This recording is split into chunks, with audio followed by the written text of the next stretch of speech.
नमस्कार, मैं मालविका आज आपके लिए लेकर आई हूं नोबेल शांति पुरस्कार से सम्मानित श्री कैलाश सत्यार्थी जी के जीवन के कुछ बहुत ही प्रेरक प्रसंग।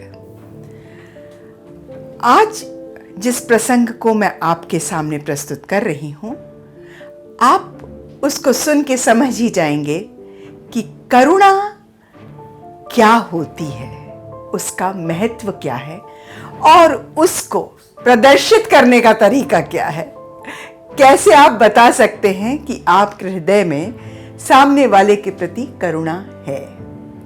जी हाँ, ये बात है कुछ 4-8 साल पहले की बात होगी। सर्दी का मौसम था और दिल्ली की सर्दी तो आपको पता ही है, एकदम कड़ाके की सर्दी होती है। तो ऐसे ही एक दिन कैलाश जी मफलर जैकेट सब पहन करके अपने ऑफिस में गए और जैसे ही वो ऑफिस में घुसे तो रिसेप्शन के पास उनको एक लड़का खड़ा दिखा जो कि बहुत ही कम कपड़ों में था, यानी सर्दी के उपयुक्त कोई उसके शरीर पर कपड़े नहीं थे और ठंड से ठिठुर रहा था। तो कैलाश जी ने उसको देखा, उससे पूछा, अरे बेटा कैसे हो तुम? अच्छा हूं। अच्छा, ठंड लग रही है ना?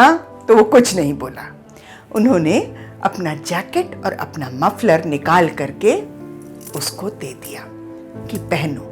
पहले तो वो बड़ा सकुचाया, पर अब कैलाश जी ने दिया और ठंड भी थी तो उस बेचारे ने पहन लिया। पर कैलाश जी के ऊपर कोई भी यानी गर्म कपड़ा उनके शरीर पर नहीं था और ये देख करके पूरे ऑफिस में एकदम अफरा तफरी मच गई कि भाई उनके लिए लेकर आना है, क्योंकि देना तो सबको पता ही था कि कैलाश जी तो देने में सबसे आगे हैं। जो भी उनके पास है वो उनका नहीं है, वो दूसरे का ही है। तो इस तरह से वो बांटते रहते हैं अपनी चीजें। पर ठंड है तो कैलाश जी को कुछ तो पहनना पड़ेगा। तो ऑफिस के स्टाफ में से कोई गया और 2-3 घंटों के मशक्कत के बाद वो उनके लिए एक जैकेट और मफलर लेकर के आया। पर कहानी यहां शुरू होती है। कैलाश जी ने नहीं पहना। कैलाश जी ने ना ही वो मफलर यूज किया और ना ही वो जैकेट पहना और उसी ठंड में वो अपने आप को किसी तरह मैनेज करते रहे। पर उन्होंने एक गर्म कपड़ा नहीं पहना। उनका कहना था कि जब वो बच्चा इस ठंड में सह सकता है इस ठंडक को, तो मैं क्यों नहीं। उनके घर में भी ये बात गई और जैसा कि आपको मालूम है क्या हुआ होगा, वो ठंड खा गए।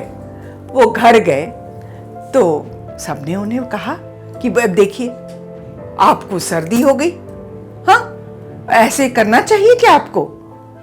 तो कैलाश जी बोले, क्यों नहीं करना चाहिए, मुझे सबसे पहले करना चाहिए, क्योंकि मैं चाहता हूं कि मेरे ऑफिस का हर व्यक्ति ये समझ जाए कि वो उसको इस तरह का अगर कोई व्यक्ति आता है तो क्या उसका रिएक्शन होना चाहिए, उसे क्या करना चाहिए।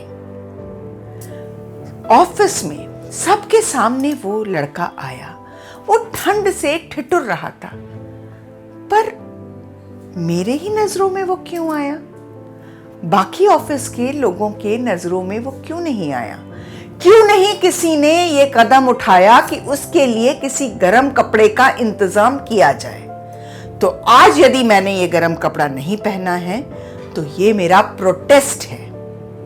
हाँ देखिए, प्रोटेस्ट का भी क्या तरीका है। खुद झेल गए पूरी सर्दी, बीमार पड़ गए, सब कुछ उनके लिए सही था, पर करुणा का जो भाव था ये उनके जीवन का एक स्थायी भाव है। मैंने पहले भी बहुत सारे प्रसंगों में आपसे इस बारे में बातचीत की है। एक अगर अभी आपको ध्यान हो तो वो एक मजदूरन की बच्ची थी, जमीन पर लेटी हुई थी तो उसके लिए पालना मंगाया गया, या एक कबूतरी के अंडों को सहेजने की प्रक्रिया। यानी आप उनके जीवन में देखेंगे तो करुणा का स्थान बहुत ऊपर है, बहुत ज्यादा है। और ये ज़रूरी भी है, तभी तो आपको नोबेल पुरस्कार मिल सकता है शांति के लिए। करुणा पहला कदम है शांति के लिए। यदि हम सब के हृदय में करुणा आ जाए, वो करुणा पनपने लगे, एक दूसरे के प्रति करुणा हो, हर जीव के प्रति करुणा हो, मनुष्य मात्र के लिए भी करुणा हो, तो आपका जीवन बहुत सुंदर बन जाता है। और जब आपका जीवन सुंदर होता है तो सामने वाले के जीवन में भी आप उस खूबसूरती के रंग भरते हैं, फूल खिलते हैं।